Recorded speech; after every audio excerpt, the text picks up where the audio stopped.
Chapter 331, The Accursed. Dressed in a black regal dress, Sharon pursed her bloodless lips and tilted her head to look at Merrick, nodding slightly. Merrick clasped his hands and said, while concealing some of his madness, "You know about the prisoner pathway, don't you?" "Yes, I've heard of it in the Beyonder circles." Klein answered frankly.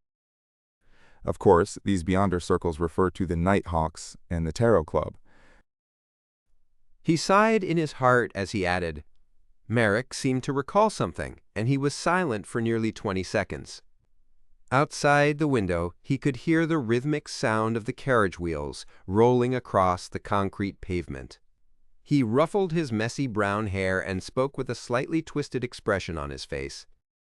Prisoners are those who are locked up in prisons, and that also corresponds to having their spirituality and desires constrained by reason, body, and the world. The Beyonders of this sequence have strong bodies and keen senses, often possessing both a staid appearance and a crazy heart within them. They possess many criminal techniques and are proficient in killing with whatever they can casually acquire. Their corresponding sequence 8 is lunatic. I believe you aren't aware of this because even an Orthodox Beyonder organization like the 7 Orthodox Churches aren't fully aware of such matters. That secret organization's member wields powers that far exceed your imagination. Those nearly twisted bastards are bound, be it their bodies or souls. It would be difficult to obtain any useful information by just relying on mediumship and divination. Sharon and I had also put up with this and waited for a very long time before we found a way to remove this binding and successfully escape. As all the Beyonders in this pathway are cursed and have crazy characteristics, we don't want to rely on the 7 major churches. We would lose all our freedom without leaving anything behind. So that's the case. It's no wonder the Nighthawks' confidential information doesn't have much about this. It even lacked the corresponding sequences 8 and 7 of Prisoner. It's something I could know based on the level one had at the time. Klein replied with a sense of enlightenment. I really am not aware of the situation beyond Prisoner. Merrick didn't nod as he looked at Klein with his brown eyes and continued. Compared to a prisoner, a lunatic's greatest characteristic is to be able to autonomously sacrifice their rationality and let their desires run amok in exchange for strength and enhancements in every aspect. Apart from not having clear thoughts during this period, there isn't much of a problem.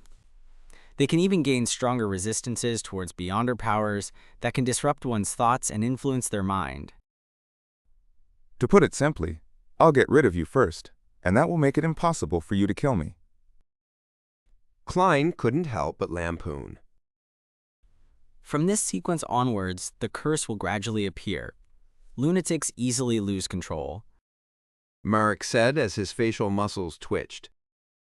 Isn't that obvious? If a person's mental state has been operating at a nadir for a long time, or if there are frequent abnormalities, it would be abnormal if the possibility of losing control isn't higher than other Beyonders. Klein had his own understanding of this. He turned to look at Miss Sharon, feeling that it was hard for him to imagine what she would look like when she was in the prisoner and lunatic stages. And throughout this, Sharon maintained her ghostly, silent, and ethereal state. Heppo? Seeing that he hadn't said anything, Merrick slowly exhaled and said, The next sequence is werewolf. The mutation begins? However, in the eyes of normal people, the crazy prisoners and the lunatics who are prone to losing their minds are actually similar to such mutants. Well, werewolf being a sequence 7 is lower than I expected. Klein's thoughts suddenly wandered. Merrick didn't notice how he had gone adrift as he continued on. A werewolf is a fully cursed person. Every time the crimson moon becomes full, they will lose part of their sanity, grow black fur, and their bloodlust and desire for tasting blood would reach its peak. His voice gradually became a bit erratic, as if he recalled that bitter experience of enduring and repressing himself. A werewolf has rather powerful rejuvenation abilities, as well as terrifying strength, agility, and speed. Their claws and teeth are in no way inferior to Beyonder weapons of the same sequence, and they contain venom. They also know some darkness-related spells. For instance, targets who are under the werewolf's control would become subordinates after a period of time, when a werewolf's venom infiltrates their body for a period of time. They would become a monster like a werewolf, and typically, these monsters possess very short lifespans. After hearing Merrick's explanation, Klein made a pertinent conclusion. At the level of Sequence 7, the werewolf is above average in terms of actual combat ability. A werewolf who is always unable to suppress their instinct to kill, and their bloodlust during a full moon will turn increasingly cold and more twisted. Gradually, they will lose their feelings that a normal human would have. Merrick added. There was an undisguised pride in his tone. It fits Mr. Azik's description of mutants. Klein subconsciously looked at Miss Sharon, instinctively imagining her werewolf form. However, her cold gaze almost made him shiver, and he quickly turned his head back. Merrick unconsciously licked his lips. It wasn't the seductive kind done by women, but the kind that gave people a sense of danger. His gaze seemed to momentarily lose focus, leaving his recollections an unknown. After a few seconds, he opened his mouth again. I'm at the corresponding Sequence 6, Zombie. Zombie. Your outer appearance really does resemble one. It's no wonder you often play cards with a bunch of your own kind. It turns out that you are also a special kind of zombie, a real living zombie. Klein thought for a moment and said, I heard from Casper's that you aren't afraid of bullets? Merrick nodded and said, My body can be as hard as steel. Even if you used a revolver to fire at my head, I'll only feel dizzy at best. You'll need to shoot me 5 times in the same spot before you're able to break my defenses. And even if you break through my defenses, to a zombie, all other forms of damage isn't lethal if the brain isn't destroyed. And my strength has been raised significantly from the foundation of a werewolf. Furthermore, I wield a portion of death-related spells and can easily summon zombies and control ghosts. I can direct them and am proficient at using cold and decaying Beyonder powers. Every sequence in the mutant pathway has different characteristics. There are very few changes in the progressive pathway. Klein pondered for a moment and asked, Then what about the curse of zombie? Merrick clenched his teeth and said, I will thirst for the warm blood and fresh meat of humans. During the full moon, this state will be particularly serious. The only thing to be gratified about is that a zombie's curse replaces the werewolf's and lunatic's curse. They do not exist together, and it's the same later on. Every time the crimson moon is full, I will be in great pain. If I don't give up on self-control, I will be in so much pain that I will lose my ability to fight. And if I indulge myself, I will also become less and less like a human, and the risk of losing control is very high. Even in normal times, I would always resist the desires in my heart and the strong malice in my heart. Phew. Compared to the Beyonders of other sequences, the others are so much better. Well, except for Abyss and Demoness. Klein suddenly had such a thought. Merrick paused and glanced at Sharon. Sharon parted her lips and said in an illusory voice, Sequence 5, Wraith. Wraith? There's such a sequence. It really is a mutant pathway. Klein was slightly surprised at first, but then he felt that this was indeed the characteristic of a spirit body that could be easily transformed. Having received the prompt, Merrick added, After becoming a wraith, one can turn one's body into a real wraith and obtain the corresponding powers, such as moving through obstacles, hiding in mirrors, and directly attacking the soul of the enemy. They can jump through most things with reflections. And unlike ordinary wraiths, even with spirit vision, one will find it difficult to discover such a shadow unless they were a high-sequence Beyonder. Yes, Wraith wields many death-type spells. There are many strange techniques, such as forcefully possessing the body and controlling the enemy. Her curse is that on the night of a full moon, she either consumes a certain number of human souls or she becomes extremely weak. Choosing the former is equivalent to being on the brink of losing control at any moment. Without waiting for Klein to speak, the similarly pale Sharon suddenly said, Our target is also a Wraith. The Beyonder powers of zombie, werewolf, lunatic, and prisoner won't be lost as a result of advancement. Merrick emphasized. It sounds like my nemesis. I'm precisely afraid of the type who are impervious to revolver bullets and do not suffer immense damage when burned by ordinary flames. Simply put, I'm afraid of ghosts. Klein felt his heart thump a little. After pondering for a few seconds, he asked, What is the effect of the sealed artifact? Why would they restrain you? De hachten begier dosserig blikstemmen. Ze gachten me gaan buchen. It actually made you willing to tell me your weaknesses and your curses. Klein had some general guesses. Merrick's expression was somewhat gloomy as he replied, That cursed artifact that needs to be sealed is called Scarlet Lunar Corona. Up to a certain range, it can create effects similar to a full moon. For those who are already cold and warped, it would aid them with explosive strength, but we will become weak and lose our ability to fight. If I give up on myself, then I'd rather choose death. Merrick growled hoarsely. I didn't expect a perverted and cowardly fellow like you to be a persistent person. To be able to last until the zombie sequence is indeed extraordinary. Klein didn't interrupt him and listened to the next part of the story. The person who wears the Scarlet Lunar Corona is immune to the effects of the full moon, and they will gain terrifying speed and unimaginable rejuvenation abilities, as well as a number of relatively powerful darkness-related spells. However, it will make the wearer's blood gradually turn cold. They will freeze up, bit by bit, and if they do not stop in time or drink the blood of a living person, they will ultimately die as their blood freezes up completely. Merrick seemed to greatly fear the Scarlet Lunar Crow. After he was done, Sharon looked over at Klein with her calm blue eyes. Together with Steve are Zombie Jason and Werewolf Tyre. But as long as Steve is finished off, the others wouldn't be a problem. Merrick added, If we succeed, the Beyonder characteristic left behind by Steve will be mine. The Scarlet Lunar Corona will belong to Sharon. The remaining spoils of war and the Book of Secrets will be your payment. Chapter 332, Notary Certificate. Very generous conditions. Klein almost couldn't believe his ears. Although the most valuable items are the Sequence 5 Beyonder characteristic and the powerful sealed artifact with special powers, the rest aren't too bad either. It's impossible for a Sequence 5 powerhouse to only have sealed artifacts provided by the organization, and if any one of the Sequence 6 Zombie and Sequence 7 Werewolf is retained, it will be a bountiful harvest. Klein leaned back and pretended to think, to suppress the sudden greed in his heart. He replied and immediately returned with a question. Your conditions are indeed satisfying. Who is Shaman King Klarman? What kind of information is recorded in his Book of Secrets?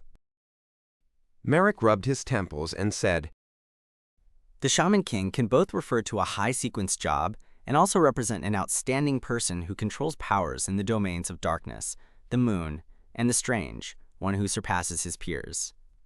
Klarman is the latter, and also the former.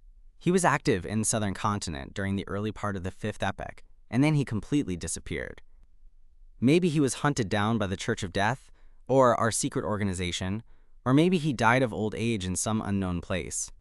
His Book of Secrets includes knowledge such as secret deeds, rituals, alchemy, astrology, symbolism, natural interaction, and so on. Even if an ordinary person gets it, they can become an expert in the field of mysticism. They can even rely on their own natural spirituality to accomplish a small number of Beyonder matters without taking any potions. Well, the price is that they will slowly become mentally ill. This is the aftermath of one's spirituality being unable to bear the burden. Sounds good. Just what I need.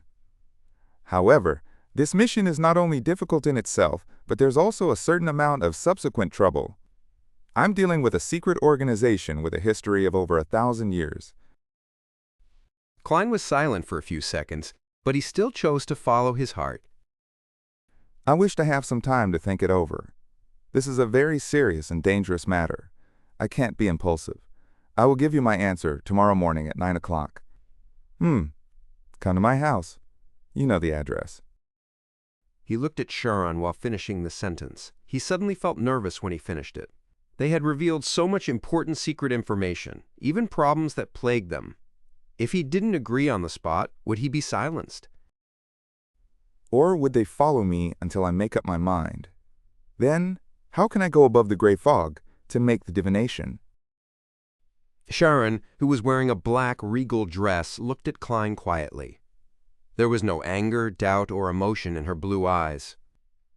She suddenly pulled out a folded piece of paper from a concealed pocket and unfolded it into a rectangle. The paper was orange-yellow, with many symbols, including those representing the sun. These symbols and labels drew out an empty zone, one which gave off a very warm and stable feeling. As soon as he saw the piece of paper, Klein remembered what it was and relieved his uptight heart. This was also from Numblewright Master Rozago.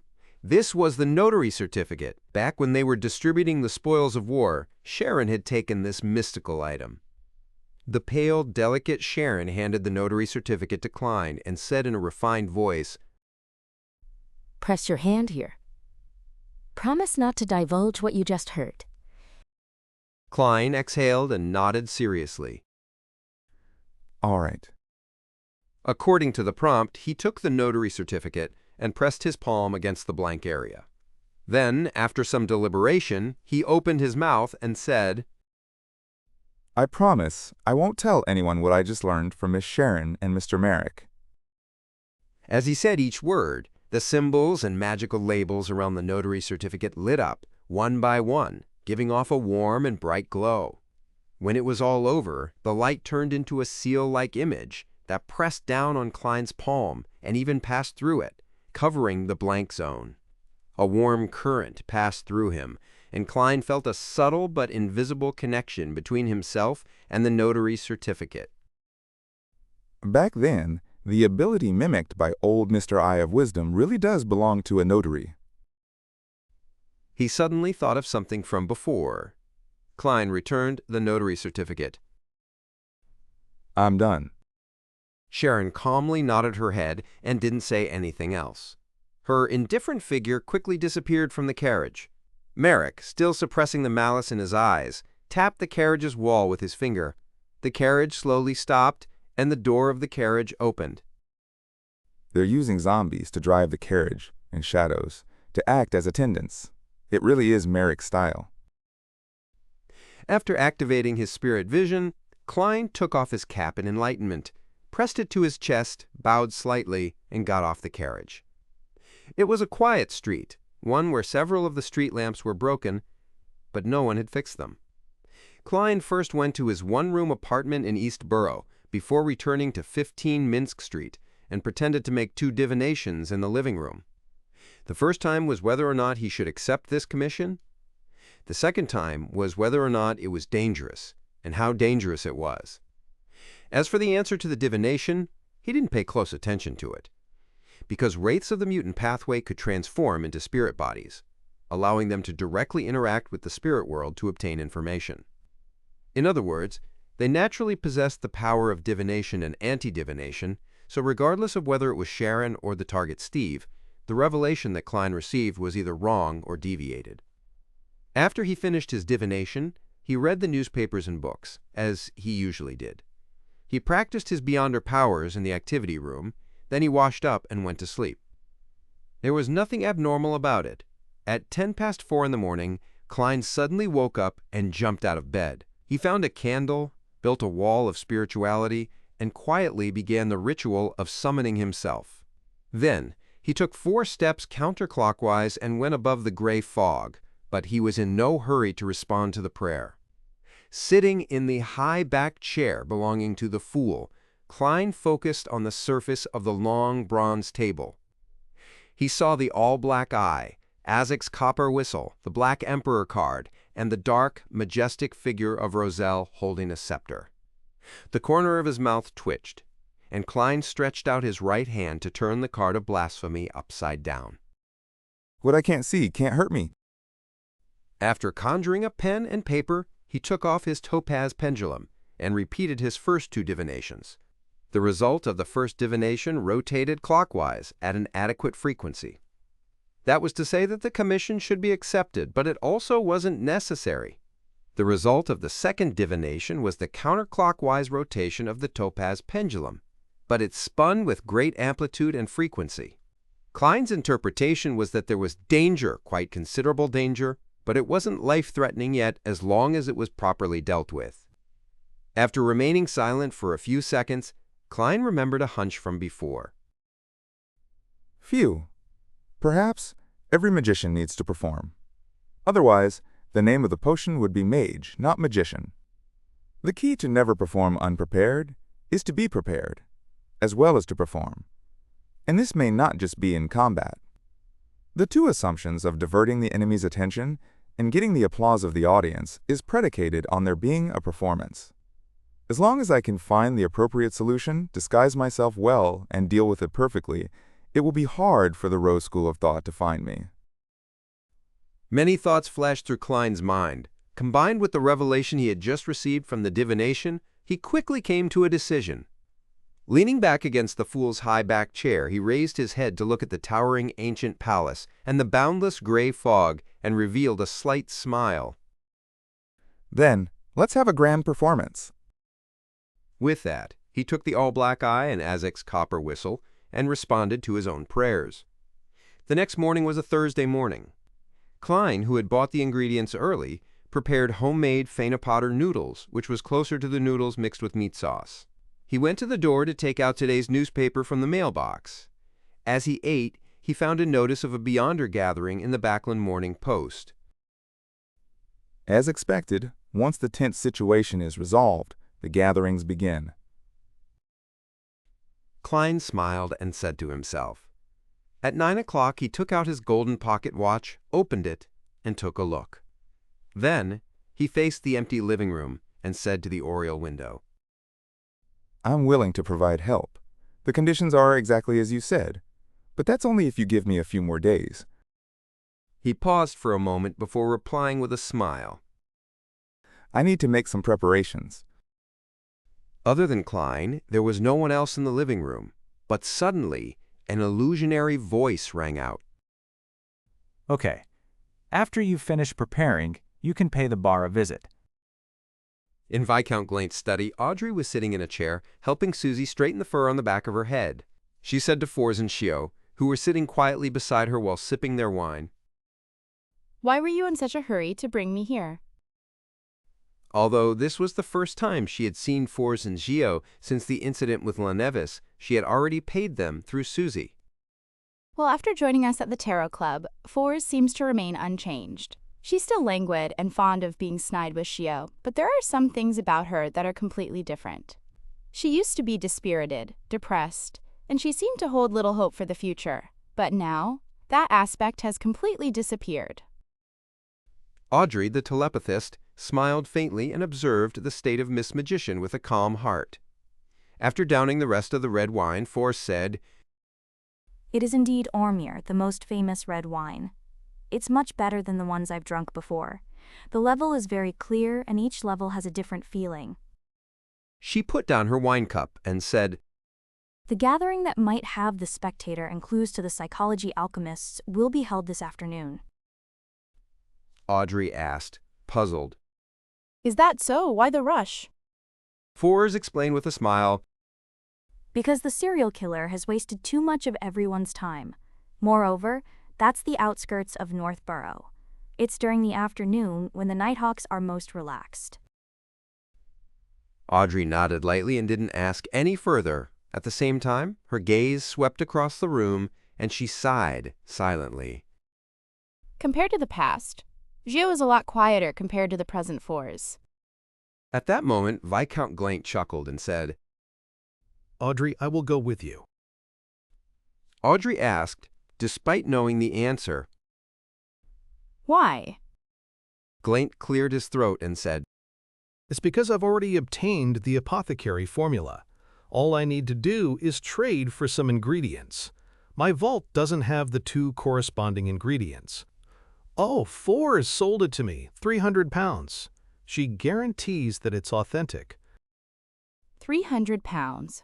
I remember that you bought it from Mr. World for only £230. Audrey couldn't help but glance at Fors.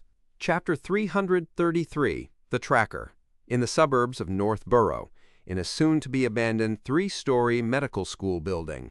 Even at 3 o'clock in the afternoon, the fog and the clouds had already darkened the whole of Backlund, as if a storm was approaching. Along the dilapidated corridor, the gloomy light shone in diagonally, penetrating the windows and causing everything to appear silent and scarred. It was eerie and terrifying. This was Audrey's second time here, and she was no longer as nervous and tense as before. She turned her head left and right in her surgical cap and big mask, habitually observing the environment, observing every detail of this place. Viscount Glaint was walking beside her and gradually turned apprehensive. He couldn't help but whisper, Why do I find that this place is a little strange? Could there be evil ghosts? As a mysticism enthusiast who had only half a foot in the Beyonder circle, the only Beyonder phenomenon he had witnessed was forces passing through walls and the opening of a door.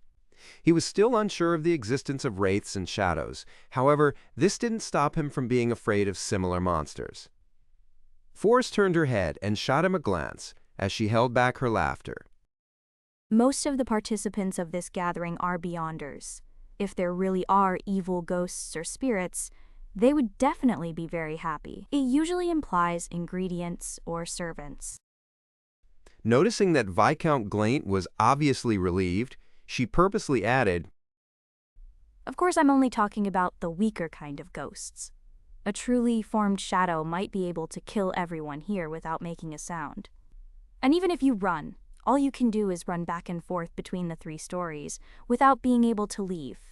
It's like entering a maze. Shio nodded in approval. I've once encountered a similar wraith. I ran in circles while in the cemetery without any means of escaping. During this process, there were baffled people who would turn their heads for no reason, only to suffer a sudden death. If not for one of the Beyonders carrying a sun charm, perhaps you wouldn't be seeing me here today. Viscount Glaint shivered as he looked out the window. At this moment, a withered tree branch hit the glass and made a light sound as it was blown by the cold wind. Glaint almost shouted out loud as he frantically inched towards the 2 Beyonders, Fors and Zio. Audrey resisted smiling and quietly watched this scene from the sidelines. In her heart, she thought, I have met Mr. Fool, who is close to a deity. I know the city of Silver and the forsaken land of God. I have heard of all kinds of terrifying monsters in the depths of the darkness. Why would I fear wraiths and shadows? However, I really haven't met a ghost yet. Pui! Audrey, what are you thinking? It's better not to come across this kind of thing. Unless I become a psychiatrist with Beyonder powers capable of influencing other creatures. Or if I obtain mystical items that can restrain ghosts and monsters.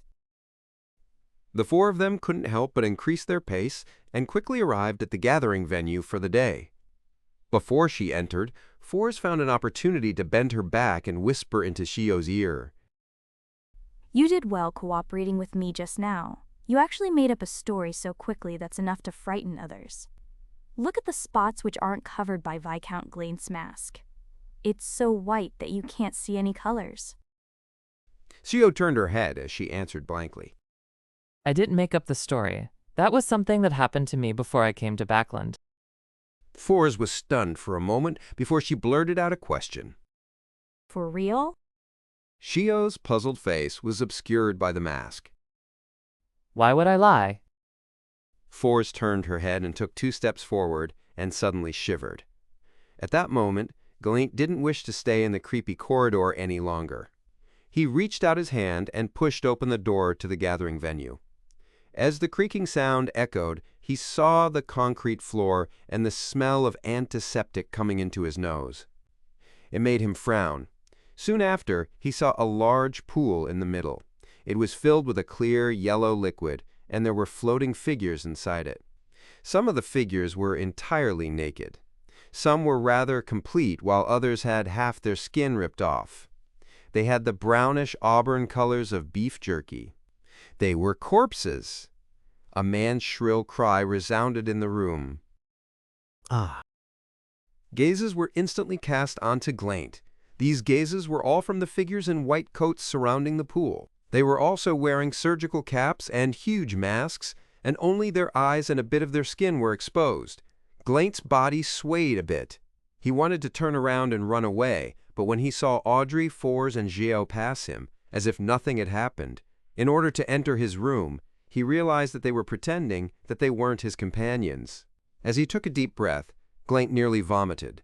He looked outside and saw that the corridor was dark and gloomy, filled with shadows, and that there wasn't a single living soul in sight.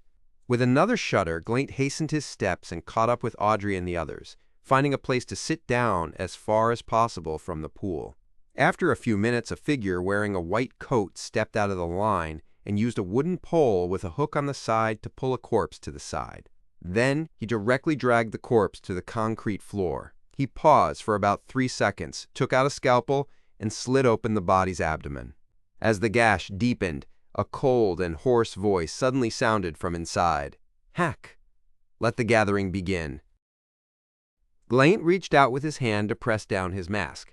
His throat moved a few times, and he almost vomited. They were midway in the gathering with all kinds of trades, either a success or failure happening. Audrey, who had been calmly observing all this time, finally opened her mouth and said, I want the spectator potion formula. Before she could finish her sentence, she felt several gazes sweep over her. However, they quickly moved away and didn't linger for long. After several seconds of silence, the transaction was aborted. Around 4 in the afternoon, it was getting closer to night. Glaint didn't maintain his aristocratic demeanor as he slumped against the wooden wall of the carriage and sighed. Why was there nothing at all? This Beyonder gathering had left a deep impression on him, making him feel as if he had taken a huge risk. But even so, he was still unable to buy the horn of an adult flying unicorn and the venom crystal of a royal jellyfish. Force secretly pursed her lips and said, That's normal. Although Backland is the easiest place to get ingredients, if you can't join every Beyonder gathering, there will still be situations in which you won't be able to find what you want for a long time. It requires either luck or patience. Mr. Viscount, think about Miss Audrey's spectator potion. She hasn't received any clues to date. Shio, who was sitting to the side, thought in exasperation. Sometimes you can encounter the ingredients, but you would lack the money to buy them. Audrey consoled Glaint. When I get back, I'll go to my family's vault and do a search. Maybe there's something you want.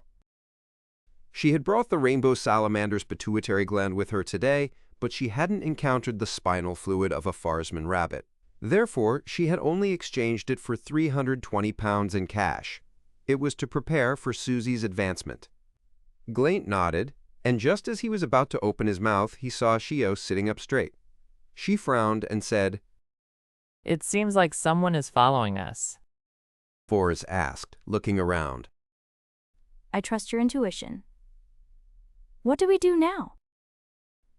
Audrey's mind raced when she suddenly came up with an idea. Following us? Why follow us? All we did was sell one Beyonder item and obtain a few £100s in cash. Even if someone wanted to rob us, we shouldn't be the top targets. Although Glaint acted like a rookie, we didn't. In addition, the gathering's organizer had done a lot of things to ensure the safety of the members and to prevent anyone from being followed. Unless the person who sent the tracker is the organizer. Last time, everything seemed normal. What's the difference between the two occasions? Perhaps it was my request to purchase the spectator formula that attracted the attention of the psychology alchemists. It's impossible for them to randomly sell the spectator formula, so what would inevitably follow is recruitment into the organization. And recruitment isn't a simple matter. One has to be wary of any quasi-Nighthawks or quasi-mandated punishers or spies sent by other hidden factions. If they don't observe the target and conduct an investigation, the organization would quickly be destroyed. After pondering for a few seconds, Audrey said to Forrest and the others, Prepare to be attacked. Pretend as though you didn't notice the tracker. If we can successfully return to Empress Borough, don't worry about exposing the identities of Glaint and me. Both of you have to leave in secret. Her green eyes swept over Glaint, and she added with a smile, A lot of people know that we are mysticism enthusiasts, so it's normal for us to find an opportunity to participate in a Beyonder gathering. Even if the tracker is an official Beyonder, they won't suspect anything. We are just regular people, so all they will do is warn us through other channels. Audrey cheered herself on. But I'm already at sequence 8. Phew! In order to come into contact with the psychology alchemists, I have to take a little risk. It's likely the official Beyonders won't target me for seeking to purchase a formula. They shouldn't be able to bypass the gathering organizer and track us down. I want to believe in my own judgment. Viscount Glaint mumbled as he agreed. Okay. The horse carriage continued on as usual, going in circles a few times. In the end, Audrey and the others changed to another carriage as they had planned. Throughout this process, the tracker never attacked. When they reached the back door of Viscount Glaint's mansion in Empress Borough, the two nobles used their usual means of returning. As for Forz and Gio, they each relied on their own skills to leave. About 10 minutes later, Audrey, accompanied by her huge golden retriever, Susie, and her maids, openly left through the front door in her own carriage. As she listened to the sound of rolling wheels, she was unable to confirm if there were still people following her. She could only let her thoughts wander.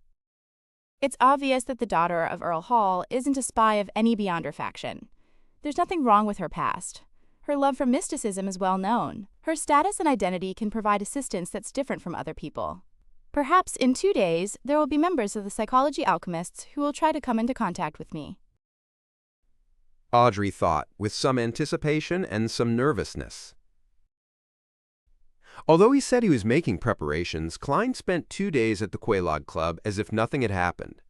He even played a game of cards with the equestrian teacher Talim and the others, winning a few soli. Before he went to bed, he didn't forget to visit the outside of Lawyer Jurgen's house to make sure if there were no lights and to feed the cat.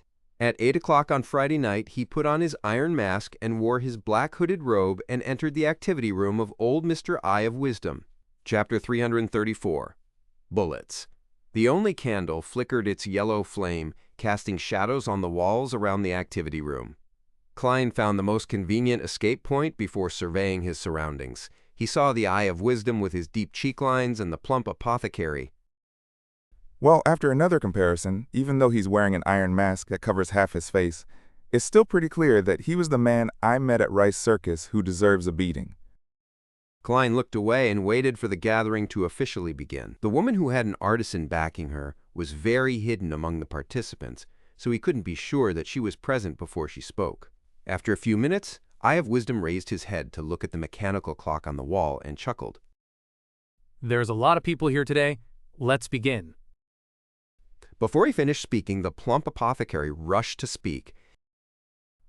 I need a Beyonder creature for an experiment. It's best if it's an animal, and it's best if it's already restrained, and one that's not too dangerous. A beast-type Beyonder creature? Klein was slightly moved. He remembered what the apothecary had said in the circus theater, and that he was apparently able to read the thoughts of beasts. He's just an apothecary, yet he poses such an ability and is even looking to purchase a beast-type Beyonder creature. After I sold him the Spring of Elves marrow crystal, he should have gathered the ingredients and advanced to the next sequence. In other words, the sequence after apothecary has something to do direct wild beasts?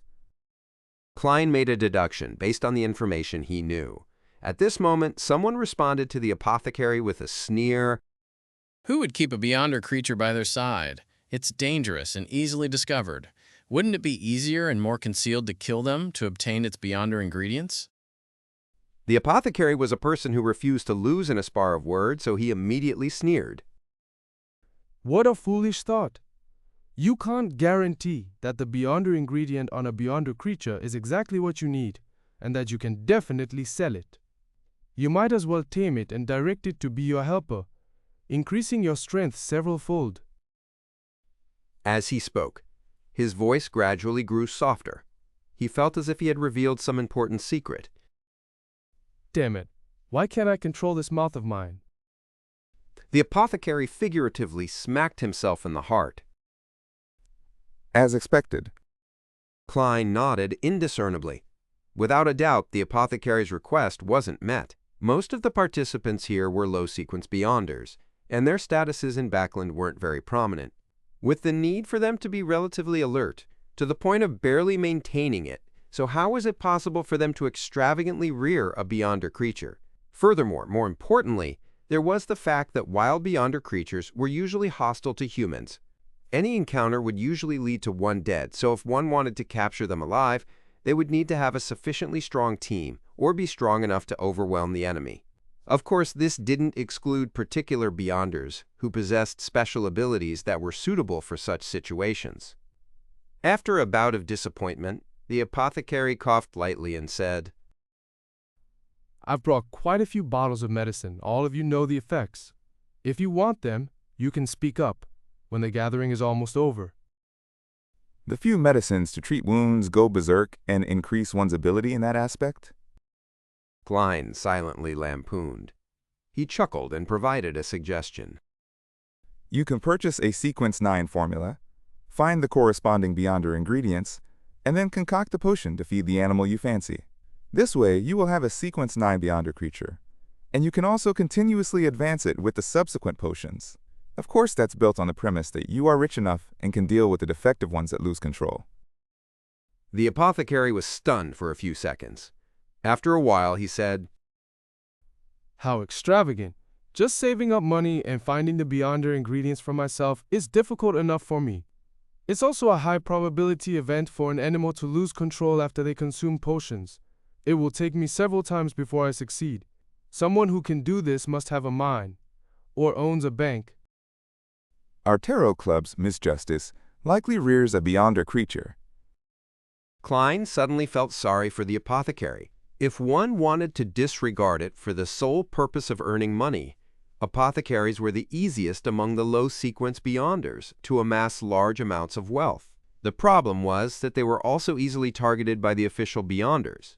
After a few more deals or failed transactions, Klein heard a voice that was deliberately suppressed.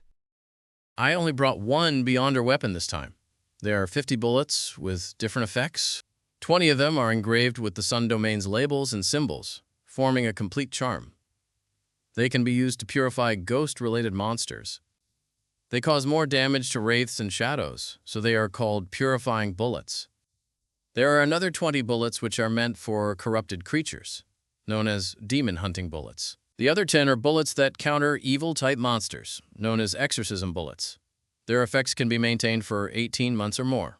50 bullets for 500 pounds, or the Barbarian Potion formula. It will come with a revolver with the matching caliber. They did make related bullets according to my suggestions from last time. From the looks of it, they're more complicated than ordinary Beyonder weapons. It took them so long only to make a set. Klein didn't give the others a chance and directly said, I have the Barbarian Potion formula. At this moment, a rather tall man offered a price. 550 pounds. In this day and age, a revolver was the most convenient Beyonder weapon to use and carry. The well-hidden lady's voice was filled with unquenchable joy as she said, Sir, I'm sorry. I have a preference for the Barbarian formula. 600 pounds. Man raised the offer again. No, this is not about money. The woman with an artisan backing her glanced at Klein. Deal, but please pass the formula to old Mr. Eye of Wisdom for his notarization. Hugh, it's a good thing that I got the Black Emperor card.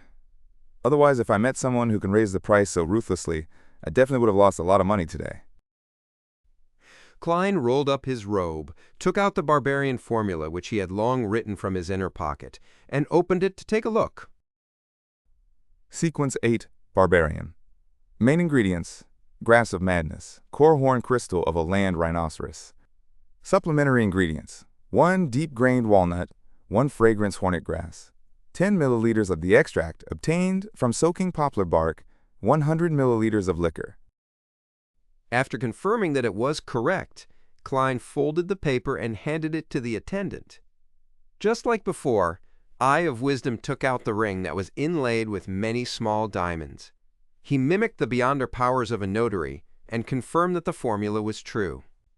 Hearing this old man declare that the formula is valid, the woman with the artisan backing her heaved a sigh of relief and took out a square iron box the size of a palm.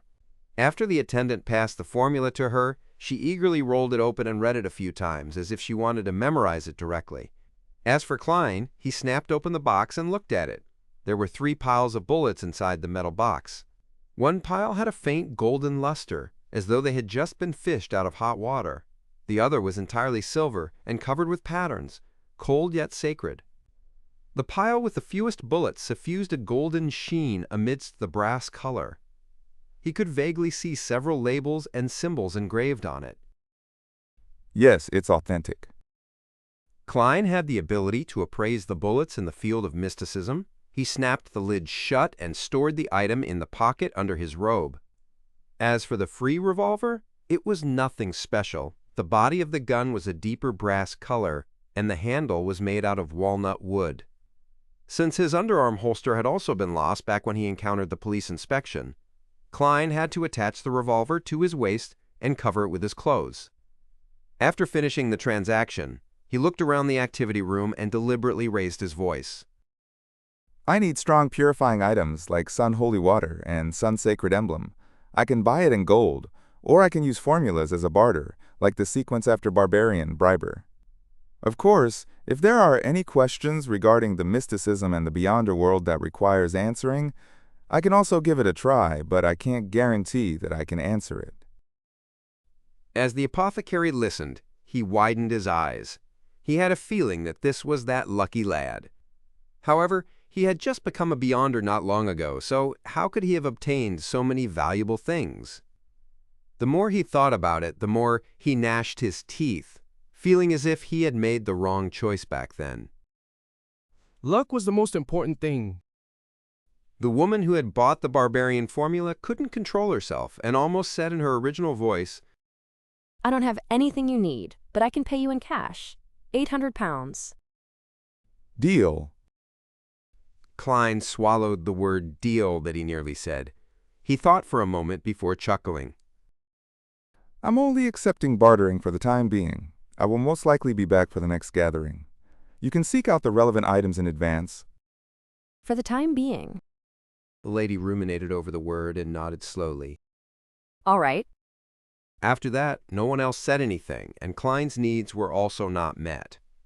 In Backland, in the Lowen Kingdom, the worshippers of the eternal blazing sun could be considered heretics, so few of such items circulated beyond official channels. Klein was slightly disappointed, but he wasn't too concerned. He had an alternative plan. He clearly remembered that Miss Shio had once sought out a Beyonder believer of the eternal blazing sun for purification. And the lady who craved the Briber formula would definitely be actively looking for his desired items. Klein stopped talking and listened to the subsequent exchanges. When the gathering was coming to an end, an average-built participant with no special characteristics pinched the iron mask on his face and said with a deep, baritone voice, I need an adult black widow spider silk gland. An adult black widow spider silk gland? Sounds familiar. I seem to have heard of it somewhere. Klein frowned slightly. Without using divination, he tried hard to recall where. Suddenly, he remembered the source of the familiar feeling. It was one of the main ingredients for the Demoness of Pleasure. Chapter 335, Exploring Verdi Street. Pleasure was sequence 6 of the Demoness Pathway. Klein had obtained its complete formula back when he channeled Madame Sharon's spirit. Although it was usually difficult to recall the exact details, and he had to rely on the help of dream divination to recall the memory, just hearing the main ingredient was enough to give him a sense of familiarity and make him form connections. He couldn't help but glance over at the buyer, confirming that he was male in terms of skin color, figure, voice, and unmasked facial features. The sequence prior to Demoness of Pleasure is witch, regardless of their gender. As long as they pass that, they would all become women. This person clearly isn't one. He hasn't become a witch yet, so why is he purchasing the main ingredient of a Demoness of Pleasure? Could he be helping someone buy it? Is he the ally of some witch, or a loyal subordinate? However, as a rather ancient secret organization, the Demoness sect shouldn't be lacking in the corresponding ingredients. With their natural disposition, it would be normal for them to use the Beyonder characteristics left behind by former members to concoct the potions. Did the witch behind the buyer lose her connection with the organization? With these thoughts, Klein had the impulse to follow him, Jahodia. However, after careful consideration, he gave up on this idea.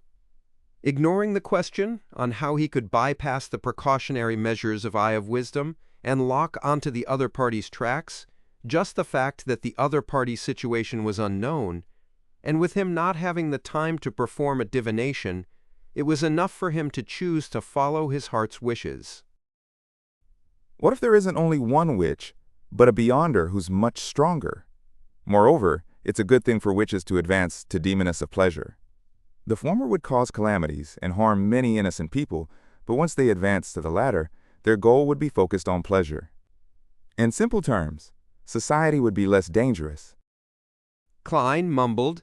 An adult black widow's spider silk gland was already considered to be relatively expensive and a rare beyonder ingredient. It was just like the thousand-faced hunter's mutated pituitary gland and the characteristic of a human-skinned shadow which Klein needed in order to ascend to sequence 6. It was almost equivalent to the cost of half a house in the capital, so the buyer didn't receive a satisfactory response.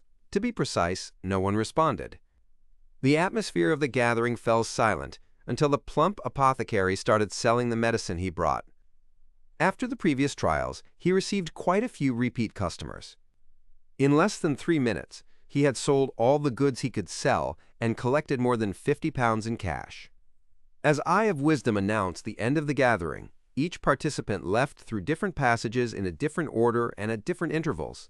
Klein was in the middle, and after he reached a secluded street, he took off his disguise and immediately set off for East Borough, arriving at Black Palm Street on that cold and foul-smelling night. On the way, he had purchased an underarm holster, he entering his rented one-bedroom apartment. Without taking a break, he took out his revolver and opened the metal box containing the Beyonder bullets. He then took out 2 purifying bullets, 2 demon-hunting bullets, and 1 exorcism bullet. Then, he loaded them one by one into the chamber. Taking a pose, he tested the feeling and whether he could fire normally. Klein inserted the revolver into his armpit and busied himself with other preparations. For example, he checked to see if there was anything unusual about the all-black eye in the iron cigar case. He also placed Azek's copper whistle in the metal box containing the bullets, and with the help of Holy Night powder, he created a sealed wall of spirituality that stuck to the surface of the box, completing the shielding of the ancient, delicate copper whistle. After confirming the shapes and positions of the 3 charms, Klein headed above the gray fog for divination. Then, he put on his cap and went out again. His target was 32 Verdi Street, which was south of the bridge. It was where the thief had found the master key. There might be clues to the apprentice formula or clues to related items there. It was somewhere that Klein had long wanted to explore, but he suspected that the man who died a tragic death had turned into a wraith-like creature. He didn't dare to take action until he bought purifying bullets. A magician never performs unprepared. Before the steam subway, the most economical mode of transport, had stopped running, Klein arrived south of the bridge before transferring to a public carriage and arrived near Verdi Street. It was already late at night, and a chilling drizzle filled Backland. There were barely any pedestrians on the street, and the light from the gas lamps was blurred by the liquid on the glass, making everything seem dreamlike. Klein circled the area and observed Unit 32's situation. He walked to its side, climbed to the 2nd floor, and easily entered the target's interior from the balcony door, which clearly couldn't be closed by the thief from before. He didn't bring the master key, fearing that the item would cause an abnormal chain reaction here. Superb! The layout of the house was very normal. A corridor that connected the 2 balconies ran through the entire 2nd floor. There were bedrooms, a bathroom, a solarium, and an activity room lining the sides. With the help of the crimson moonlight shining in from the balcony, Klein saw that all the doors had been opened. All kinds of items were thrown on the ground in disarray. It should be the result from the thief from before. He couldn't take away all the items, so he could only search for the most valuable ones. However, with the master key, there's no need for him to open doors. Klein went through the rooms one by one, looking for things that might be involved with mysticism. After an unknown period of time, a black-gloved Klein arrived at the staircase without any success. Just as he took 2 steps forward, a figure suddenly appeared before him. The figure was pressed against the wall at the corner of the stairs. Its back was facing Klein. Its black hair was so thick that it almost covered its neck. Klein, who had long activated his spirit vision, didn't even have time to observe, for the figure suddenly moved. His neck creaked as he turned his head, while his back remained facing the second floor. Amidst the hazy, weak, and illusory crimson illumination, the figure's eyes were bulging out of their sockets, filled with fear. Thud! Thud! The two eyeballs hit the ground. Bang! The figure's head fell off its neck and hit the wooden staircase. He's long dead. He's without any spirituality glow. Klein watched and judged calmly, as though what had just happened was a farce. He guessed from the details of the man's old black clothes and the number of rooms open on the second floor, and he decided that this was another burglar, one who had visited the house after the previous one. Unfortunately, he wasn't that lucky. Could it be that the master key was actually restraining the danger here, and when it was taken away, pandemonium was set loose?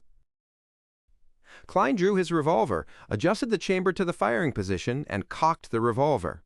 He walked up the stairs to the corpse. He squatted down and examined it briefly, but he couldn't find anything other than the fact that his neck had been twisted. After pondering for a few seconds, Klein straightened his body and carefully went down the stairs. Even though he was standing on a wooden staircase, he didn't make any creaking sounds. 1 step, 2 steps, 3 steps. After walking down the flight of stairs, he reached the ground. Tournal. In front of him was a corridor that connected the two sides. The crimson moonlight shone in, outlining the outline of the balcony. The doors on both sides of the corridor were wide open, revealing a messy scene of scattered items. There was no living room, dining room, or kitchen here. This is the second floor. Klein went down from the second floor, only to return to the second floor. Throughout the entire process, he didn't discover anything out of the ordinary.